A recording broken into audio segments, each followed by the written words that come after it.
sometimes our siblings are the people that can frustrate us, or we can allow them to. I know you, I know that. Annoy us the most. That's true love, when you love those that are closest to you, and sometimes the hardest to love. What's up, y'all? It's Bethany guys. and Kristen with Girl Defined Ministries, and I am so excited because 'tis the season to be jolly. Christmas is coming. Christmas is coming quick, and I am so excited about it, but I do know that Christmas can bring with it also a lot of expectations, a lot of family members it can bring together, you know, like people where you're like, I don't really see them that often, or we don't really spend that amount of condensed time together, or we're going to be in the kitchen cooking together, or we never cook together, you know. It just brings together like some really fun stuff, but also some really unique or different dynamics. Probably the thing it brings out of me is a lot of expectations or just ideas or ways I think that Christmas Day should go, and I don't even realize it. So something can happen and I'm like instantly annoyed on Christmas Eve or Christmas Day, and it's like I completely forget what Christmas is all about, and now I'm annoyed, and it's like supposed to be this joyful time of giving. Yes. I don't know if you're like that, where you can kind of get on the wrong course and it can be hard to get back. So I thought it would be really cool today if we discuss some ways to maybe help us get the right mindset, the right heart focus, so that way as Christmas Eve, Christmas Day approaches, maybe for people like me, who struggle, and we me, cannot, it's amazing. not get down that terrible road. Yeah, that attitude, that heart attitude, I think really it's about our perspective, our heart going into Christmas Day. So we want to share with y'all 5 specific ways to make Christmas Day awesome, like in a practical sense, in a spiritual sense, a relational sense, like 'tis the season to be jolly, right? But we have to be intentional in our hearts, in our expectations. So 5 ways, 5 goals really. Number 1 would be to choose gratitude. And this seems so basic, like, oh, it's the season for giving. But how many times have you opened up a gift and in your heart you're like, oh, like, why would they get me this? Like, I don't even like this, or I don't even want this. And it's amazing in a general sense. You're like, but it's a gift. Someone gave it to you. But it's so easy for our hearts to just shift to ingratitude, whether it's in gifts, whether it's in something someone does, or the relationships, and you're just ungrateful and you're focusing on the negative. But if we make a determination and pray like, God, help me this Christmas Day to choose gratitude, to look for the things that I can be grateful for. Even if there are hard challenges, which we know that is true, those do come. What can I be grateful for? What can I thank you for? And as we focus on gratitude, it really will shift our perspective as we go into Christmas Day. Totally. And I love that it's a choice. It's a choice. Something we can choose. We're not just going to be like, oh, it's going to be this way. Right. Okay, the second way you can make Christmas Day awesome is to focus on blessing and serving others. I know for me, it's so easy to get caught up in like my day, my traditions, my breakfast, my dinner, my presents, my order, what I want. And it really just becomes all about me. And I know for me, this Christmas Day, Christmas Eve and Christmas Day, if I can take my eyes off of myself and focus on blessing and serving those that I'm going to be spending Christmas Day with, I know it'll be so much more enjoyable, because that's what we were created for, to love and serve others, just like Jesus came and died on the cross. Ultimately, that's why he was born, born a baby. It wasn't just to stay a baby. It was to ultimately give the greatest gift of all time, which was his life. And so I think taking that mindset, like Christmas, what is it? But ultimately, what did Jesus come to do? And if we think of that, like, okay, I'm going to put my traditions on the altar. I'm going to put my expectations out of the way, and I'm just going to focus on blessing and serving others. I think that could make for an awesome Christmas Day, because it just gets rid of self, which we need to get out of the way. Like jumping in, doing dishes, volunteering, like to clean up the trash. Like there's so many practical ways. Oh, yeah. I'll look forward to the ways you're going to serve me this year. Or a suggestion. If someone's like, hey, let's open up Christmas gifts in this order. And you're like, but we always do it in this. We have to have these special cinnamon rolls. It's like, I struggle with that. Yeah, me too. 100%. It's like, hey, let's just, no, that's a great idea. Let's do it that way, Serving and loving. And that takes us right into the third thing, which is be flexible.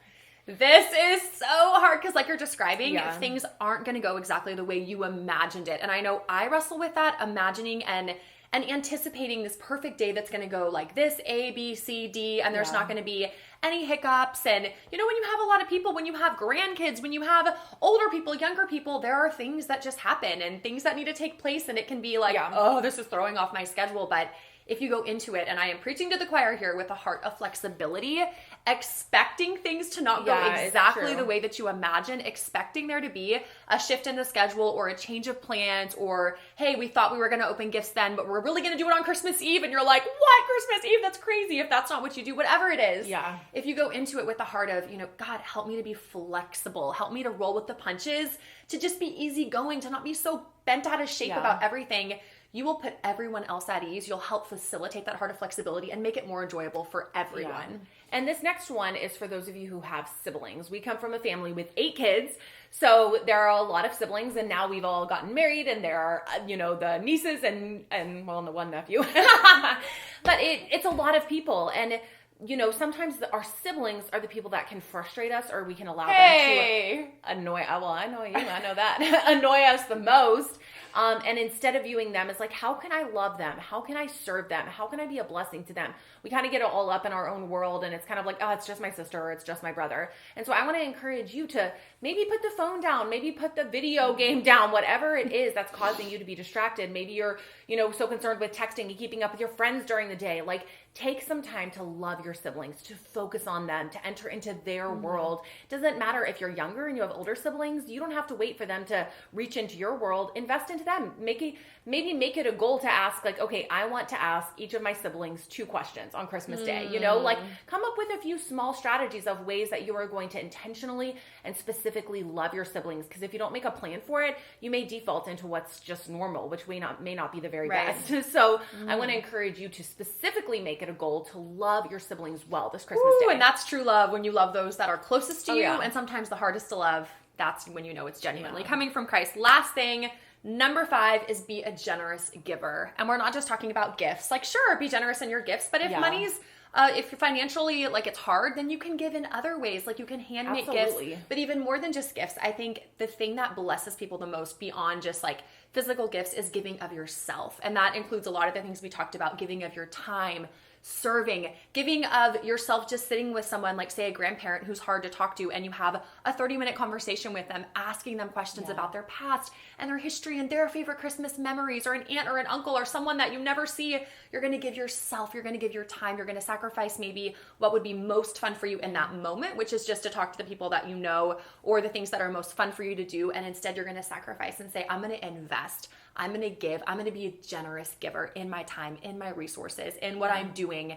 And that will really set a tone of generosity, which, thinking about the spirit of Christmas, going back to what you said, Christ came to give. We see this little baby, we see the nativity, this little baby in the manger who came as God in human form to give us everything, to give us himself. He left heaven, his eternal home, the most beautiful, perfect place, to come to our dirty, gross, sin-polluted world, and he gave himself. And so how could we not give, having received such an incredible gift in Christ? And that's what Christmas is all about. That's what we're celebrating. So let's model who Christ was for us and give of ourselves to others. We just want to challenge you to apply these 5 strategies, tips, whatever you want to call them, for your Christmas Day. And I think that if each one of us, you do that, if I do that, if you do that, I think that our Christmas Day will look radically different. Because if things don't go our way, if we are, not feeling thankful, we can choose gratitude. We can love our siblings. We can focus on the people, the things around us. All the material things don't matter at this point with these tips. It's focusing on the people and the true meaning of Christmas, which is so important. Something else that has been on our minds is giving as well. And I know for Dave and I, in our own personal little family, we love in December to give to ministries that we love. We love to take, extra out of our kind of like bonuses or income or whatever it is and give to other ministries. And I just want to encourage you, if you're like, I want to do that this Christmas, or I want to do that this end of year, Girl Defined would absolutely love your support. We are raising money through the end of December, so I guess through January 1st, really. And we are a nonprofit. We are supported by generous donors like yourself, and we are so thankful and grateful to those of you who have already said, hey, I can give $5 or I can give $500. It really doesn't matter the amount. It's just every little bit that counts and helps to take care of all the overhead expenses, all of the monthly expenses, and really helps this ministry overall, not just the YouTube channel, but every other aspect of it to continue on.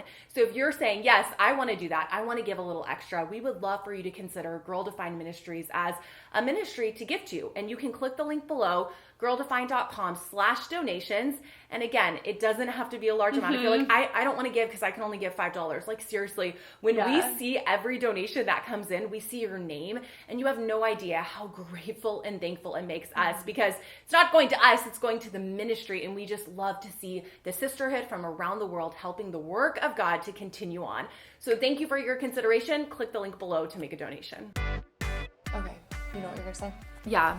But I mean, like, it can be great, but it can also be... It's hard with certain family members. I won't point any fingers. That's a fun. Why don't you do your singing routine? We could probably use that. No, not that. Oh, yeah. 3, 2, 1. Wonderful ending. Oh.